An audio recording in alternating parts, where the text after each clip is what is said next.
Eh bien, cher Jérôme, bonsoir. Tu sors juste de ton Marquis de Posa, ici Don Carlo, Opéra de Marseille. Premières impressions? J'espère avoir fait une mort digne du personnage. C'est toujours ce qui m'habite quand je sors de là, c'est que on arrive à cette dernière pièce qui est une pièce maîtresse du répertoire lyrique où il y a ces deux airs séparés par le coup de feu. Et on arrive, on a 2 bonnes heures de première partie dans le gosier avec 5-6 ensembles bien verdiens comme on aime. Il faut arriver en forme, voilà. Donc c'est à la fois un soulagement et en même temps j'ai toujours une petite inquiétude parce que c'est vraiment la partie, la ligne de crête, l'écueil le plus difficile du rôle, clairement. Effectivement, c'est globalement un des passages les plus difficiles de tout le registre du baryton, et particulièrement le baryton verdien. Mais parle-nous un petit peu, rapidement, je sais qu'on est ici à l'opéra, de ton parcours. Mon parcours. Plus qu'on est dans cet opéra, j'y suis rentré un peu par hasard, il y a maintenant 5 ans, pour doubler ce monsieur qui chantait le rôle d'Hérode dans Hérodiade de Massenet. Et donc j'ai passé beaucoup de temps dans ces couloirs à découvrir cette salle qui est une salle mythique. Et puis j'enviais beaucoup Jean-François, il faut le dire, de chanter un rôle aussi magnifique. Et j'étais venu exprès parce que je voulais l'apprendre. Et je suis très heureux de quelques années après avoir fait des débuts progressifs. D'abord un second rôle et puis ensuite le Zourga dans Les Pêcheurs de Perles. Hélas pendant le Covid, donc sans public. D'avoir là l'occasion de défendre un vrai grand rôle à la scène dans une production scénique. Et ça me... Voilà, je remercie beaucoup Maurice, je l'ai fait la dernière fois, Maurice Xibera, son directeur, parce qu'il n'y avait pas de plus beau cadeau que de me donner un rôle comme tel que pour vous. Exactement, merci pour nous, merci Maurice, et puis merci pour toi. Dernier petit point, ton actualité. Oula, je suis dans la 7e prise de rôle de l'année, la 8e sera le rôle de Valentin à Québec, puisque c'est encore une invitation de Jean-François. Rôle qu'il a beaucoup chanté, donc il m'a fait la confiance de le faire.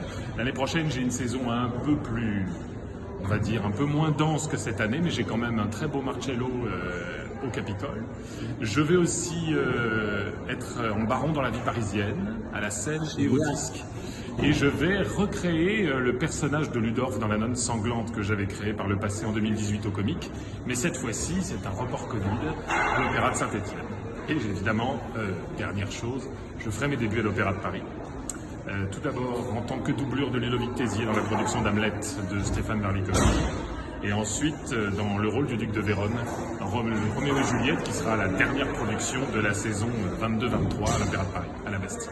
Bien sûr, le charisme vocal, le charisme théâtral, on a été bouleversé, mais aussi époustouflé par ton chant. Mais autre chose, on se sent sûr quand tu chantes. Et ça, c'est aussi lié, tous ces prises de rôle, à ton passé. Tu es quand même aussi un chef de chant, un pianiste, donc un solfégiste, mais au-delà de ça, t'apportes forcément une émotion, quelque chose en plus, parce que c'est ça qui est sympa avec toi, c'est que t'abordes plein de répertoires. Moi, je t'ai même vu en train de jouer toi-même au piano des leaders et les chantant en même temps. Oui, alors c'est vrai que musicalement, j'essaye d'être au point. Si vous êtes sûr quand je chante, tant mieux. Sachez que moi, c'est l'inverse.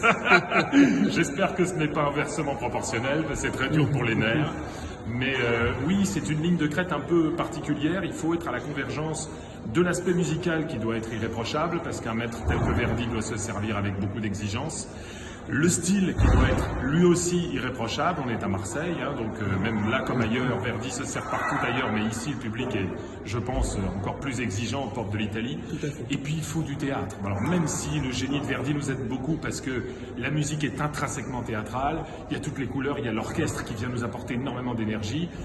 Oui, il faut faire beaucoup de choses en même temps. C'est ce que me disaient mes professeurs de chant. Tu verras, le chant c'est l'art de faire des choses très compliquées et que ça ait l'air très simple. Alors du coup, je te crois sur parole. Eh bien, dans la lignée des grands barytons de l'école française du chant, même si ce soir tu l'as interprété cette œuvre en italien, oui. C'était Jérôme Boutillier pour ODB Opéra. Merci infiniment Jérôme et puis à très bientôt, on va te suivre très sérieusement. Merci à toi Stéphane. Ciao.